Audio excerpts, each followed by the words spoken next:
Bonjour bien-aimés. Ça va bien? Voilà, moi je me sens bien, gloire à Dieu. En ce matin, je voudrais, bien-aimés, parler avec vous d'un thème qui demeure, qui existe depuis la chute d'Adam, depuis la première chute. Nous parlerons ce matin de liberté, d'esclavage, liberté, c'est-à-dire que de la liberté à l'esclavage et de l'esclavage à la liberté. Amen. Que nous sachions bien que, bien aimé, que l'homme, lorsque Dieu a créé l'homme, avant de prendre le texte, l'homme, Dieu l'a créé libre. Il l'a créé libre, il a fallu que le péché, Satan vienne mettre son grain de sel, et il a emprisonné l'homme dans le péché. Et ce matin, bien aimé, je crois que Dieu a un message pour nous, mais il est particulier puisque souvent on attend que ce soit un message qui soit de l'ordinaire, mais il est simple. Mais il est à propos parce que c'est un message qui sera pour nous une interpellation. Lisez avec moi, bien-aimé, pour pouvoir commencer le livre de l'Exode, chapitre 3, les versets 6 à 10. Exode, chapitre 3, 6 à 10. On aurait pu dire beaucoup, mais je préfère ne pas lire tout puisque ce n'est pas l'objet de ma prédication ce matin. Verset 6. C'est Dieu qui parle à Moïse. Et il ajouta, « Je suis le Dieu de ton père, le Dieu d'Abraham, le Dieu d'Isaac, le Dieu de Jacob. » Moïse se cacha le visage car il craignait de regarder Dieu. L'Éternel dit, « J'ai vu la souffrance de mon peuple qui est en Égypte, et j'ai entendu les cris que lui font pousser ses oppresseurs, car je connais ses douleurs.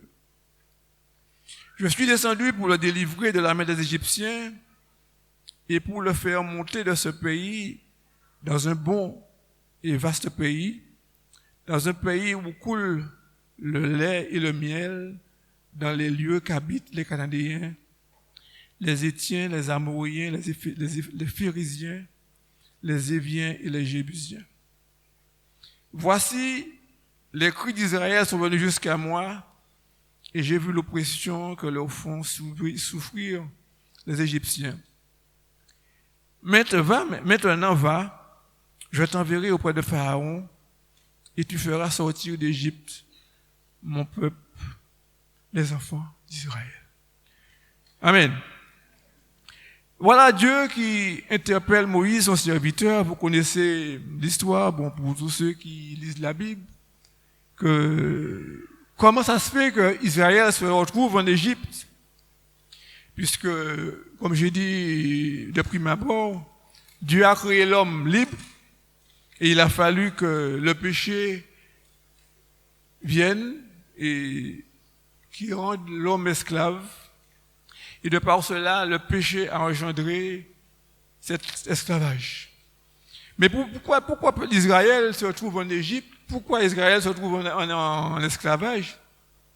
Il faut dire que, pour pouvoir un petit peu juste faire un résumé, Joseph, le fils de Jacob, très jeune, il avait de Dieu des visions et il parlait à ses frères, leur racontant ses visions.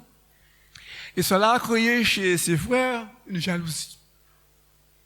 Et ils l'ont vendu parce qu'ils voulaient le tuer, mais finalement, donc, ils ne l'ont pas tué. Enfin, il n'est pas mort. Puisque le geste qu'ils avaient opéré, ça pourrait être fatal. Mais Dieu l'a gardé. Et Joseph s'est retrouvé vendu en Égypte, vendu par un des Ismaélites. Il avait 17 ans.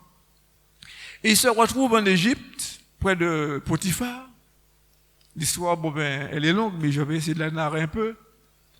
Et il se trouve, après tout un périple, vers 30 ans, après toute une série de visions que a eu Pharaon, puis Potiphar, il se retrouve serviteur de Pharaon à 30 ans. Et suite à ça, il y a eu une famine, puisque c'était, de par les songes de Pharaon, donc c'était une famine qui devait s'opérer. Et Joseph se retrouve gouverneur en Israël, en Égypte.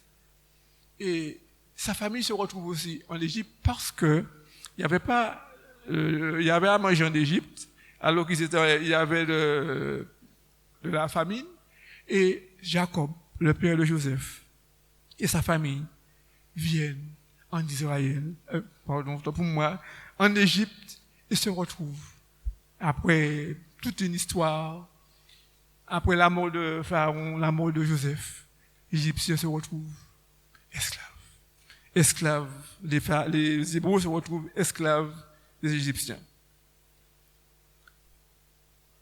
Et la Bible nous dit que depuis longtemps, les Égyptiens, les Hébreux, pourquoi les Égyptiens, je ne sais pas pourquoi, les Hébreux souffraient.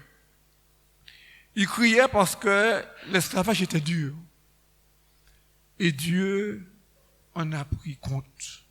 Dieu s'est souvenu de son peuple et il a entendu son cri. Et il a dépêché, il a interpellé Moïse afin qu'il puisse venir délivrer son peuple. Quand nous voyons, bien-aimés, l'histoire des Hébreux, il a fallu que, durant cet esclavage, Moïse puisse aller vers Pharaon et lui demander instamment de libérer son peuple. Et nous lirons Genèse 5, versets 1 et 4, à 4 du moins, versets 1 à 4 de Genèse 5.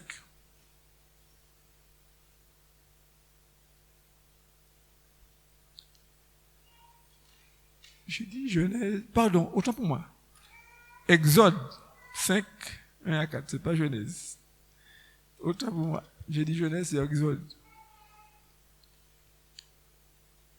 Moïse et Aaron se rendirent ensuite auprès de Pharaon. Ils lui dirent, ainsi parle l'Éternel, le Dieu d'Israël. Laisse aller mon peuple pour qu'il célèbre au désert une fête à mon honneur. Pharaon répondit, qui est l'Éternel pour que j'obéisse à sa voix en laissant aller Israël? Je ne connais point l'Éternel, et je ne laisserai point aller Israël. Ils dirent, le Dieu des Hébreux nous est apparu, permets-nous de faire 3 journées de marche dans le désert pour offrir des sacrifices à l'Éternel, afin qu'il ne nous frappe pas de la peste et de l'épée, ou de l'épée. Et le roi d'Égypte leur dit, Moïse et Aaron, pourquoi détournez-vous le peuple de son ouvrage? Allez à vos travaux. Voilà une première démarche où Moïse et Aaron, puisque Moïse c'était devant Dieu, il s'était défendu disant que je n'ai pas un langage facile, donc Dieu lui a donné son frère Aaron pour pouvoir le seconder, même aussi le supplier, être son porte-parole. Et là, voilà, Pharaon refuse. Il a fallu que Dieu, je ne vais pas tout donner, mais Dieu envoie des plaies pour pouvoir démontrer à Pharaon qu'il était le Dieu Tout-Puissant. Et nous avons l'exemple des 10 plaies, donc où il y a eu le serpent, il y a eu l'eau changée en vin, en sang, les grenouilles et les poux. Mais jusque-là, jusqu'aux grenouilles, les 3 premières étapes, Pharaon a appelé ses magiciens et ils ont fait pareil.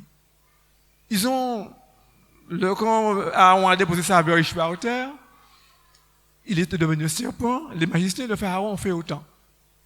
Pharaon demandait aux magiciens de faire autant. Ils ont fait, mais voit-il pas que la verge de Pharaon engloutit les serpents des Égyptiens? Une première défaite pour Pharaon. Il y a eu l'eau changée en sang. Aussi, les magiciens ont fait autant. Les grenouilles, les magiciens de Pharaon ont fait autant. Mais, lorsque Dieu a dit à Moïse, touche la terre avec ton bâton, qu'il y ait des poux, les magiciens ont tenté de faire les poux et ils n'ont pas pu. Et là, ils ont dit, ça, c'est la main de l'Éternel. Là, ils se sont rencontrés un problème. Ils ont vu que nous sommes limités, même si ils ont des pratiques occultes, mais à un moment donné, Dieu a mis son veto. Ils n'ont pas pu. Et là, la Bible nous dit qu'ils étaient stupéfaits, mais ils sont abdiqués de voir qu'ils n'ont pas pu. Mais ils ont reconnu intrinsèquement que c'était la main de Dieu. Vous lirez ça dans le livre de la Genèse, chapitre 8, les versets 12 à 14. Bon, de toute façon, donc, je ne peux pas donner tout parce qu'il y en a beaucoup à lire. Et il y a eu toute une sorte de... les 10 plaies. Et celle qui nous interpelle, bien aimés, c'est la 10e plaie. C'est la mort des premiers-nés. Et c'est là que, quand Dieu a demandé à Moïse et à Aaron de faire la Pâque, afin de détruire tous les premiers-nés d'Égypte, les Hébreux ont obéi, ils ont fait ce qu'il fallait, le nécessaire avec le sang. Et il y a eu cette mort des premiers-nés. Et c'est là que Pharaon a compris que la main de Dieu était la plus puissante. Bien malgré lui, il a accepté de laisser partir le peuple. Et c'est sous l'injonction de ses serviteurs. Hein. Il a obéi. La Bible nous montre qu'après, donc, il s'est ravisé. Bon. Mais n'empêche qu'il a fallu qu'il y ait mort d'homme pour que le peuple hébreu soit libéré. Bien-aimés, j'essaierai de faire court avec long, parce que c'est long de faire court, pour ne pas trop dire.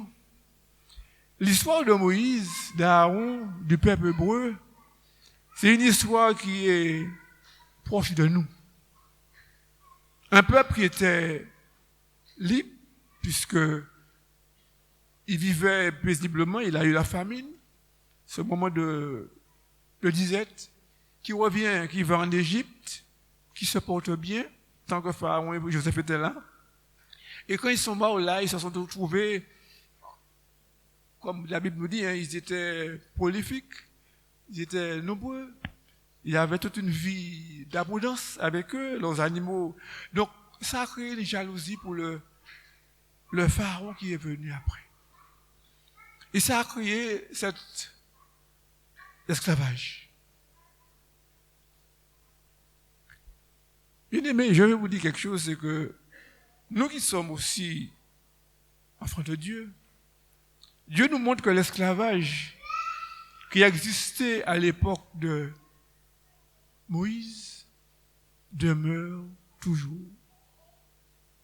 L'esprit de Pharaon demeure toujours sur cette terre.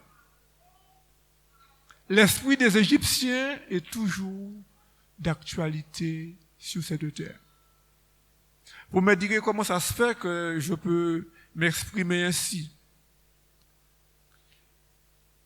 Comme Dieu dit à Moïse, si nous lisons au verset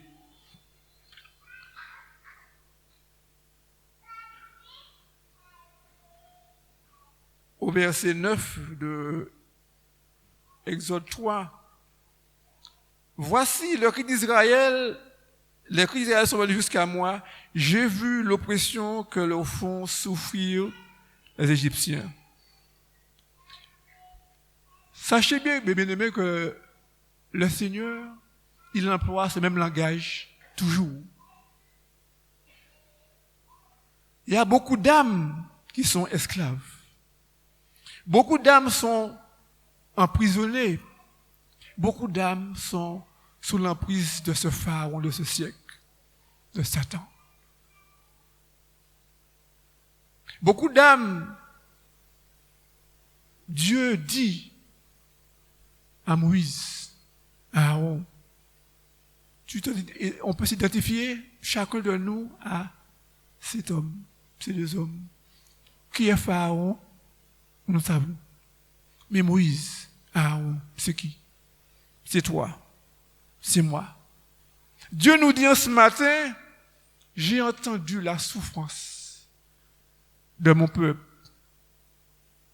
Bien aimé, l'esclavage que nous vivons, notre frère en a parlé ce matin, dans ce moment de louange.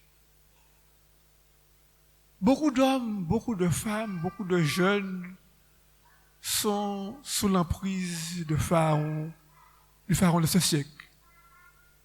Beaucoup sont esclaves, beaucoup sont enchaînés, beaucoup crient vers Dieu. Mais ce n'est pas un cri que nous entendons, c'est un cri qui est de leur âme. C'est l'âme de ces individus qui crie vers Dieu et Dieu entend. Des fois, nous voyons des hommes qui vivent une vie, on peut dire, de joie, de plénitude, mais on peut dire de force, plénitude, qui s'amusent. Ça, c'est le corps. Mais l'âme est en souffrance. L'âme de cet homme qui se plaît dans ce monde, son âme crie vers l'Éternel et Dieu entend. Ça peut paraître subjectif, ce que je dis, mais comprenez bien que ce qui se passe dans la sphère céleste, ça dépasse l'humain que nous sommes. Parce que Dieu a suscité deux hommes. D'abord un, il s'est un petit peu ravisé, Dieu lui a envoyé deux. Et l'ennemi n'a pas été d'accord. De nos jours, bien-aimés, vous me direz, on parle d'esclavage, je parle de ceux qui sont dans ce monde, qui sont pris dans les pièges, dans les ficelles de ce monde, mais qui par conséquent ont besoin de liberté. Mais vous savez que les magiciens sont toujours là. Ils accompagnent toujours Pharaon.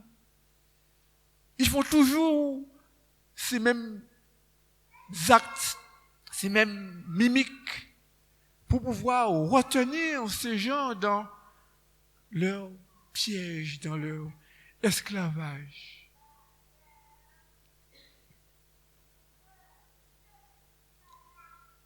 Vous me direz, mais c'est qui ces magiciens? Bien aimés, nous avons la mission d'annoncer Jésus. Jésus est venu, c'est le premier-né d'entre les morts. Il est venu pour pouvoir délivrer cette nation. Mais nous voyons que l'homme refuse d'écouter Jésus parce qu'il y a cette puissance de l'ennemi qui sévit. Et les magiciens, que je disais, qui sont en train de lurer ce peuple, eh bien, ils font ce qu'on appelle du plagiat. Ça, c'est un terme qu'on emploie lorsque on copie une œuvre, soit musicale, soit littéraire. Donc, on la copie telle quelle. Donc, et puis, bon, on peut harmoniser, faire ce qu'on appelle de la remix, revisiter soit le texte, soit la musique. C'est du plagiat. Eh bien, de nos jours, bien-aimés, ceux qui sont enchaînés, ceux qui sont esclaves, ceux qui crient leur âme, crient vers le Seigneur, sont victimes de ce plagiat. Parce que maintenant, nous voyons qu'autour de nous, eh bien, notre mission la mission des chrétiens est plus ou moins copiée, plagiée. Comment faire? Comment dire? Par quoi? Remarquez maintenant que autour de nous, les chants des chrétiens, les chants spirituels, sont plagiés, sont revisités. Tout ce que nous avons comme pratique spirituelle, comme activité, sont plagiés, sont recopiés. Nos musiques, nos chants sont chantés sur tous les médias. Tout le monde dit, on a le même Seigneur, la même musique, les mêmes chants, la magie de l'ennemi. Satan, ce qu'il fait, les magiciens sont en train de copier, de faire comme au temps de Moïse, au temps des Hébreux, de faire les mêmes choses. Et là, on se dit, mais je ne suis pas esclave, puisque j'ai les mêmes choses que vous. Une dame nous a dit une fois, ça fait de bonnes années, j'aime bien les évangéliques, parce qu'ils sont comme nous. Moi, pas ça comme nous, hein, mais si on regarde bien, peut-être qu'il y a des choses, des similitudes qu'elle a retrouvées en nous, que l'ennemi a permis de trouver. Peut-être, je me suis dit, le dimanche, on se réunit ensemble. Peut-être qu'on a les mêmes chants, peut-être. Nous avons mangé certains bagailles qu'on a mangé. Nous avons fait certains bagailles qu'on a fait. Donc là, ils sont en train de dire qu'il y a une similitude entre vous et nous. Et c'est ça le rôle de l'ennemi, c'est de faire les choses de Dieu ressembler à le leur afin de les garder en esclavage. Est-ce que nous sommes appelés à accepter ce genre de raisonnement? Nous qui sommes là, bien-aimés, nous sommes Moïse, nous sommes Aaron, nous sommes là pour dire, Pharaon, laisse aller le peuple de Dieu. Mais par quoi? Comment me dirait, mais comment dire ça à Pharaon? Mais comme j'ai dit, ce sont des âmes qui sont prisonnières. Donc, le seul recours que nous avons, c'est de faire quoi? Il y a évangéliser, mais il y a aussi, je n'entends pas, parlez plus fort, prier, oui, intercéder, prier, évangéliser. Mais nous sommes mis en demeure de faire cet acte. Parce que nous avons des parents qui nous disent, bon, je serai venu chez vous, écoutez la parole, mais dans les mêmes chants. Le chant abrite moi, quand nous chantons souvent là, ben, vous écoutez partout maintenant, le chant, tout le monde chante, tout le monde connaît. Donc, mais à quoi ça sert que je vienne écouter l'évangile chez vous? On a les mêmes chants, on a les mêmes musiques, et remarquez, il y a une chose qui a pris de l'ampleur, c'est que maintenant, les prédications sont semblables aux nôtres. Les orateurs, je ne dirais pas mais leur chef spirituel, eh bien, maintenant, l'homélie, c'est comme chez nous. Donc, en gros, mais, ça, c'est même pareil là. Mais pour qui font venir, parce que moi, ni même prédication, même chanter, même moi, ni Bible à présent, est-ce que nous, ni Bible à présent? Mais ce qu'ils oublient, c'est que Jésus-Christ est venu pour délivrer les captifs. Et je vais faire une citation d'un homme qui a dit, il s'appelle, c'était le conte de Buffon qui disait, je apprends le bon partout où je le trouve. Je apprends le bon partout où je le trouve. C'est-à-dire qu'en d'autres termes, c'est que si je peux prendre un peu partout pour faire un seul, je le fais. Parce que même si c'est chez toi que je l'ai pris, mais je l'amène chez moi et ça me fait du bien.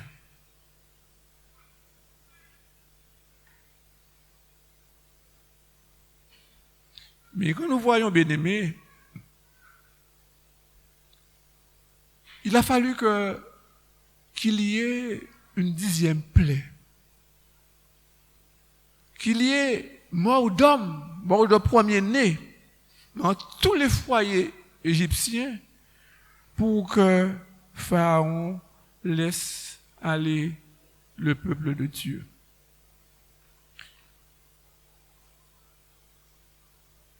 Je vais raconter une chose qui m'est arrivée cette semaine. C'est vrai que quand Dieu, je dis, confirme une intervention, il met sur votre chemin toujours un événement pour pouvoir ponctuer la chose. Je rencontre une dame cette semaine, sur mon travail, qui vient me dire, bonjour mon frère, ça va, bonjour mon frère. Mais c'est une dame qui porte toujours le Dieu, bon. Et bonjour, ça va, bon, elle me souhaite la bonne année, tout, et puis, elle me dit, le Seigneur m'a dit que tu devais être prête. Je lui ai dit, mais... Oui, il m'a dit que oui, je suis prophétesse, il m'a dit que tu peux être pasteur aussi. Je lui ai dit, mais je suis pasteur. Ah bon, tu es chrétien comme moi, mais bonjour mon frère. Et elle me dit que... Je lui ai dit, mais on a parlé. Je lui ai dit, mais... Elle me dit, Seigneur m'a montré des choses, bon, alors... Puis elle me parle de sa vie. Elle me dit, le Seigneur m'a montré que tu seras un serviteur. Je lui ai dit, non, je suis serviteur déjà. Je lui ai dit, bon, écoute-moi. J'ai vu qu'elle s'emballait déjà. Je te souhaite une bonne conversion. Elle m'a dit, ah ouais, depuis que mon nom à l'évangile, adventiste, évangéliste, il commence à dire mais qui personne depuis pour parler ou pas dans rien. Vous comprenez bien ce que je veux dire?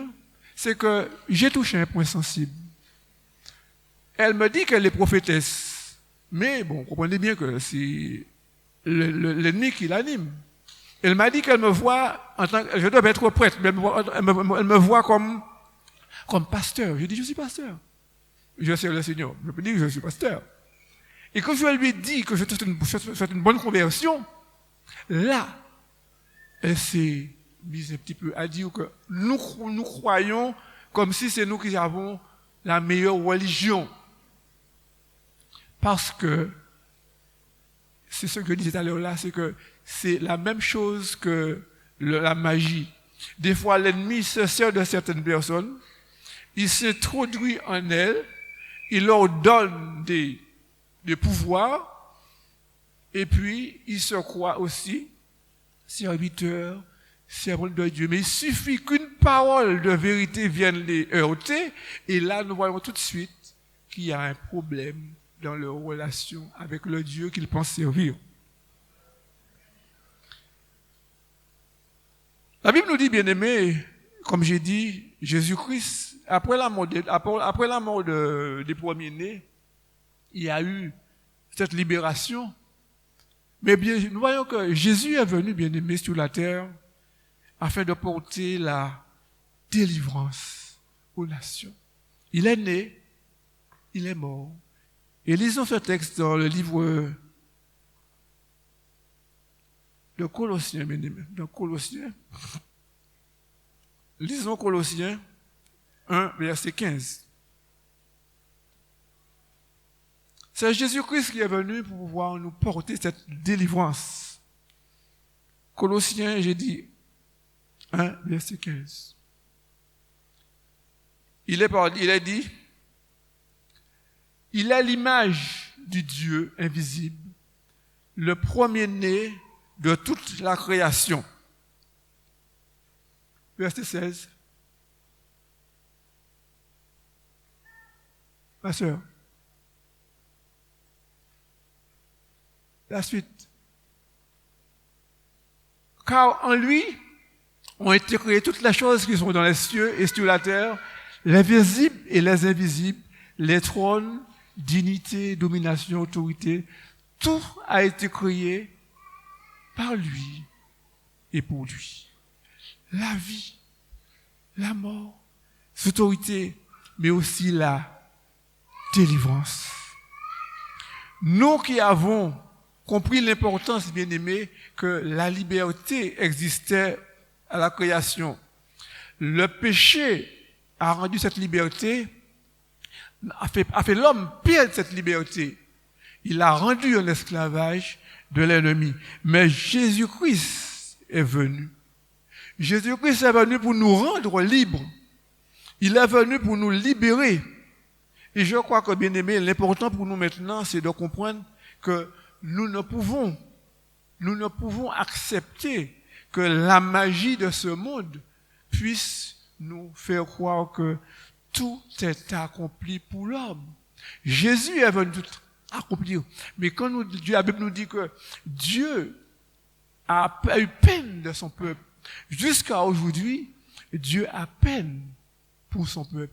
Les âmes de ces hommes qui sont enchaînés. Voyez comment dans notre monde, comment le monde il est englouti dans le péché. Comment le monde est esclave de ce qui existe autour de lui. Mais malgré tout, il a autour de lui des hommes et des femmes qui leur font croire qu'ils sont libres. Qui leur font croire qu'ils ont la liberté. Et non, ils n'ont pas la liberté. Ils sont esclaves. Ils sont prisonniers de l'ennemi. L'esprit de ce monde, c'est Satan qui le retient. Mais Dieu veut nous dire en ce matin, bien-aimés, comme Pharaon, comme Aaron, comme Moïse, venons délivrer ce peuple. Nous avons des parents qui sont enchaînés. Nous avons des frères et des sœurs, des amis qui ils font de leur mieux, je dirais ça ainsi. Ils ont leur foi, je dis bien. Ils ont leur croyance. Mais nous voyons qu'ils sont esclaves. Nous voyons qu'ils sont en captivité. Dieu nous dit, leur âme est en souffrance. Leur âme est en souffrance. Et Dieu nous dit en ce matin, il faut que nous puissions nous lever. Nous dire qu'il ne faut pas les laisser en ce siècle perdre leur âme. Et nous dit que Dieu appelle les hommes à se repentir. Lisons dans le livre de Actes 17, versets 30 à 31. Dieu veut que nous puissions intervenir à leur sujet, à leur égard. Acte 17, versets 30 à 31. Dieu dit, sans tenir compte des temps d'ignorance, annonce maintenant à tous les hommes, en tout lieu, qu'ils aient à se repentir. Parce qu'il a fixé un jour où il jugera le monde, selon la justice par l'homme qu'il a désigné. Ce dont il a donné à tous une preuve certaine en le ressuscitant des morts. Quand les premiers-nés d'Égypte sont morts, il n'y a pas de résurrection. Ils sont morts. Mais Christ, le premier de la création, il est mort. Mais aussi, il est ressuscité afin de donner une liberté pas conditionnelle, certaine. Une liberté éternelle à tous ceux qui l'acceptent. On ne peut plus marcher dans cette voie de perdition. Nous ne pouvons plus accepter de voir des hommes. C'est sûr que la Bible nous dit qu'il y a beaucoup d'appelés, il y a très peu d'élus. Ça, c'est la Bible qui le dit. Mais nous ne savons pas qui est appelé, qui est élu. Sauf, nous ne savons pas qui est élu, nous savons qui est-ce qui est appelé. Maintenant, c'est Dieu qui fait son travail. Mais notre mission à nous, c'est de comprendre que Dieu veut que le peuple qui est en esclavage, nos amis, nos parents, nos frères, puissent être libérés de l'esprit de Pharaon. Éphésiens 5, verset 6 à 8 nous dit, Éphésiens 5, verset 5 à 6 à 8. Car sachez-le bien, aucun impudique ou impur, ou cupide, c'est-à-dire idolâtre, n'a d'héritage dans le royaume des cieux, de Christ et de Dieu. Que personne ne vous séduise par des vains discours. Je m'arrête là. Bien-aimés, la Bible, c'est le livre par excellence pour le chrétien que je suis, le chrétien que tu es, le chrétien que nous sommes. Mais souvent, il y a des hommes qui veulent nous faire comprendre que la vérité, elle est partout. Dans tous les lieux où on évoque le nom de Dieu, c'est faux. Parce que beaucoup d'endroits où le nom de Dieu est invoqué, il y a des hommes qui sont esclaves et des prisonniers.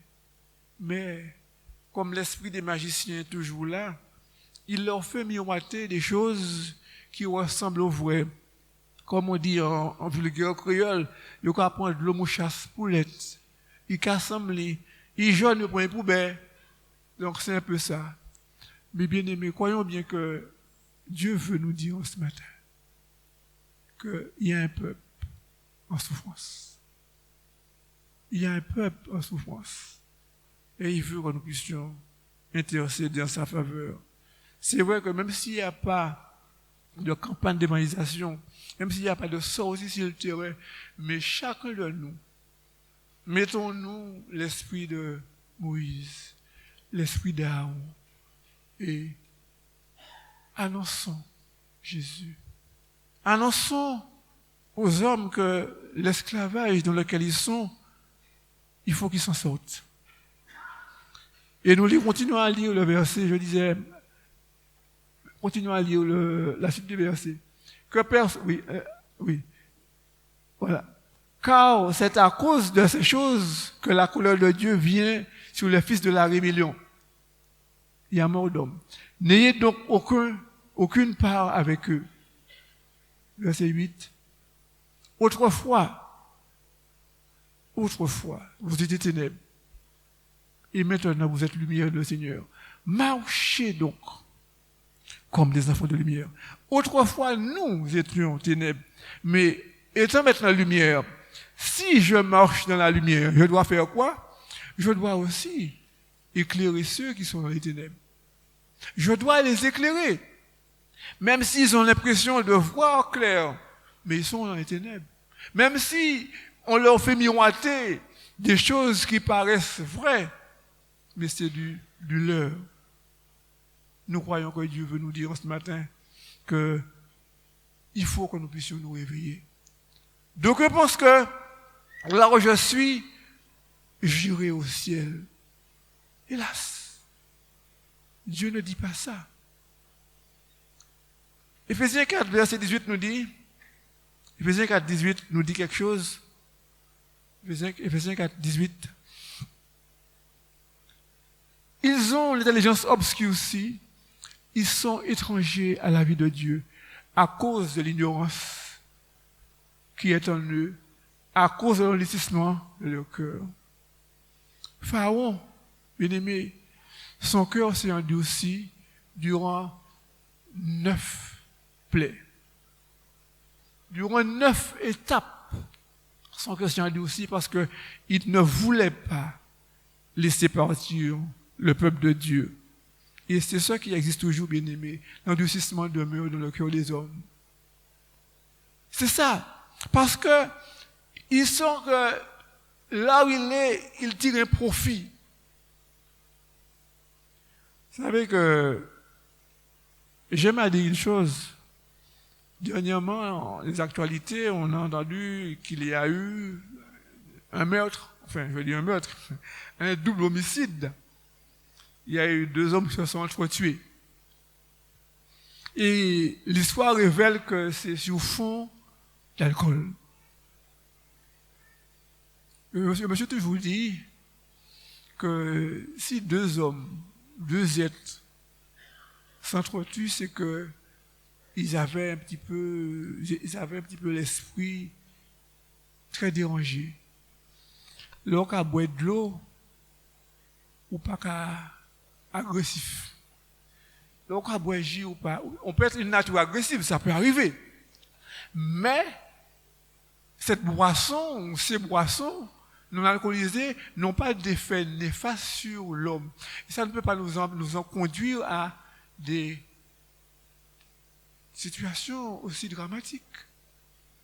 Eh bien, justement, c'est lorsque l'homme, il a l'intelligence obscurcie, il n'est pas éclairé par la parole. Donc, il appelle noir blanc, il appelle blanc noir. Et il peut aussi appeler une boisson alcoolisée du jus. Ben oui, c'est mon jus. Toi, tu bois un jus, moi je bois mon jus, mais c'est mon jus à ma façon. Et c'est là que nous voyons que l'ennemi est en train de détruire la conscience de l'homme.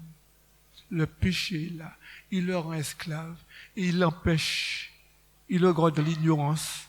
Et son cœur s'endurcit de plus en plus. Bien-aimé, le Seigneur veut faire grâce.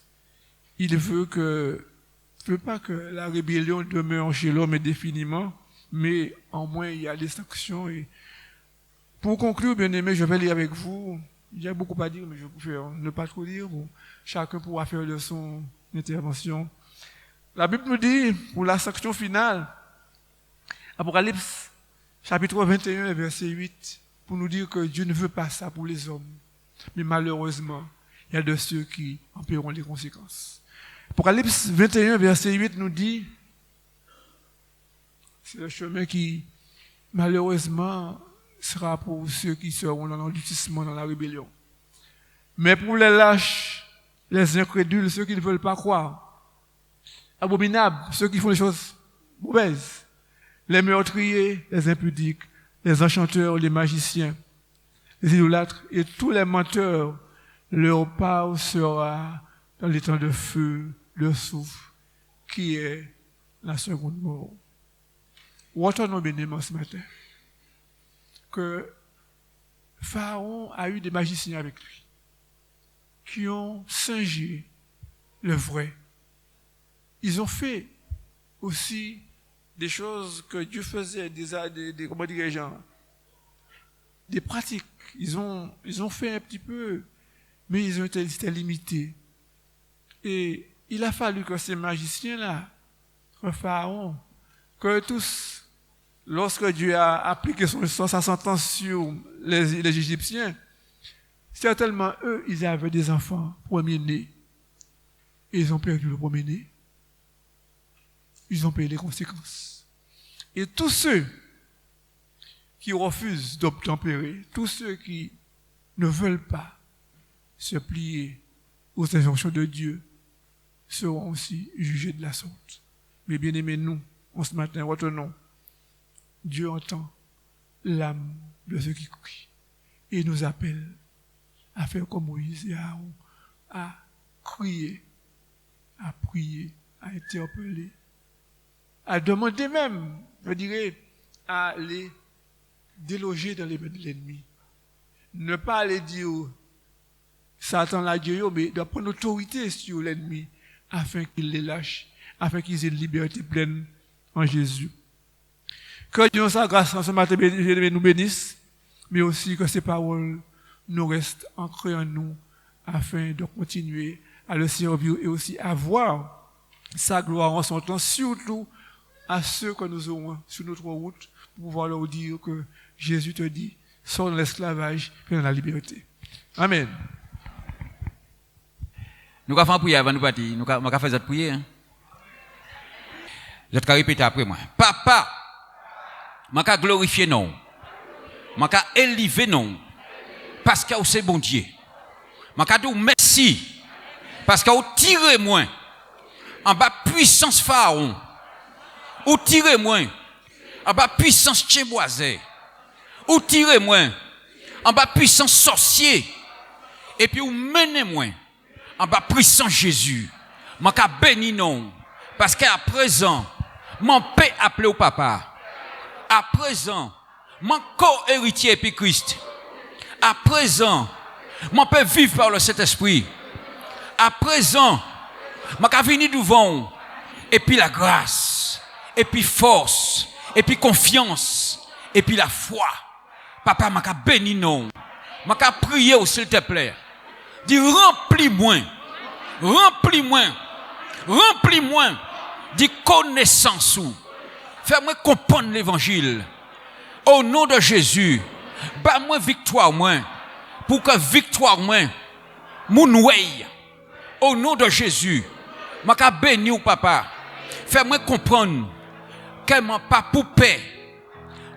tiens boisé, mon pas poupée, sorcellerie, parce qu'au nom de Jésus, mon plus que vainqueur, mon ni la victoire, au nom de Jésus, mon qu'à marcher en la toute puissance diable, parce que Jésus bat moi, puissance, autorité, il dit moi comme ça, qu'elle m'a écrasé toute œuvre diable. C'est pourquoi, à présent, je prends autorité en la toute puissance Satan. Quel que soit, là il agit en la vie moi. Quel que soit, là il agit en le corps moi. Quel que soit, là il agit en l'esprit moi. Quel que soit, là il agit en âme moi. Au nom de Jésus, Satan, je commande au nom de Jésus. Lâchez l'âme moi, lâchez corps moi, lâchez la vie moi. Au nom puissant de Jésus, je détruisez-vous. Je détruisez-vous. En dit en famille moi. Je détruisez-vous. En dit en famille moi. Au nom de Jésus, je prends victoire moi. À dater de maintenant. À dater de maintenant. À dater de maintenant. Je ordonner. Diable, quittez la vie moi. Au nom de Jésus. Papa, glorifiez nous. Glorifiez nous. Glorifiez nous.